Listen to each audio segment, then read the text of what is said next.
Man, I just want to, follow up on a conversation I just had with one of my neighbors, gentleman from Venezuela, and his brother. One breeds Akitas, and the other one breeds Australian Shepherds. And they always admired my dogs and how I work with the dogs. And we just been talking, and one of the things they were telling me was, hey, what I needed to do to move forward. They looked at my pedigree, where we've been, and discussed, the American Bullies, the breed I'm in. But compared to the breeds that they're in, and now 4 or 5 generations, you're pretty much going to be where you need to be, right? So, um, like I said, this is my fault. So I have to go another two. So what I'll do is this one will be the fourth, the Amira the Gladiator, right? And then it's be a secret what I do with the two that I keep. But shout out to them, man. The brother Raul, man. Hope I'm saying his name right. Cause he's like Paul with R, but yeah, his brother, the brother, not my neighbor, but the neighbor brother. And it was dope, a black guy, two Hispanic guys, you know, talking about God and dogs. And some of the language barriers was there. We were using the phones to communicate words that was like different or that we didn't quite understand each other. But it was good to get some guys, man. One of the guys, the brother, the one that breeds the Akitas, he used to do Doggo Argentinas for 22 years. And then the guy that cut their grass, he was from Havana, and he was breeding Havanese dogs. So then he got in the conversation. He did it for like 22 years. It was great to be able to pick these brothers' the brain. It was amazing when they was like, man, he's a believer.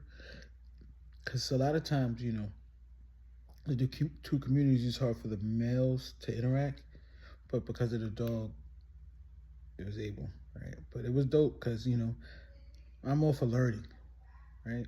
And in my breed, me, it hasn't even been as long as some of these guys been breeding in their own individual breeds. So the Havanese, they had the Akitas and the Australian Shepherds. That was the breeds that they had. But they were just amazed how smart my dog was, and dogs were more important Gladiator. They always see Gladiator out there, right? But I say that to say, um, one of the parts of the conversation was people, a lot of breeders always look outside, elsewhere, and they miss what they got in their own yard. So he was basically saying I should take Gladiator to Mirror, right? 2 to 3 more times, right? Because I have a philosophy. I only go to 24 pups. So if I have a female that does 10 to 10, that's it for her. Because she's already almost at 24. That's just how I do it. You do whatever you want to do.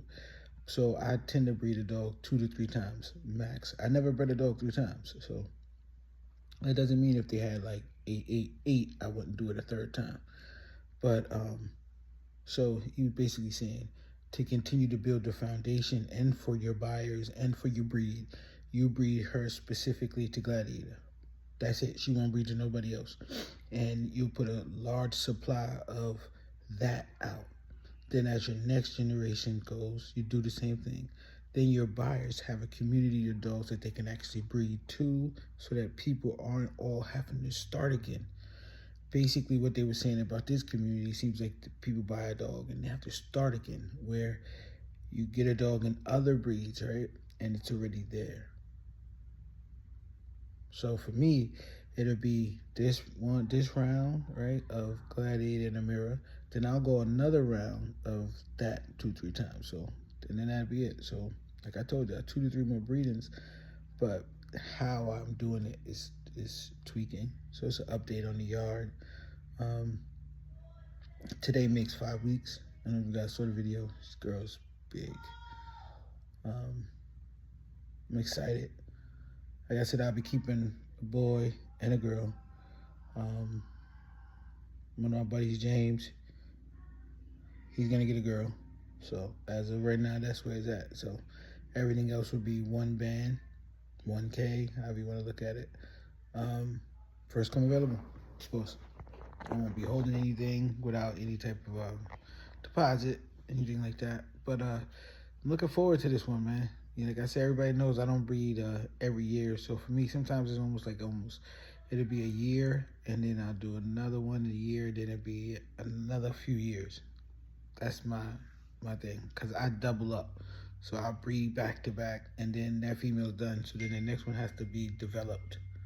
Yeah, if it makes sense. So, like I said, it's the fourth generation. I'm excited. I'm excited. I'm excited. More importantly, just talking to the guys, the philosophy.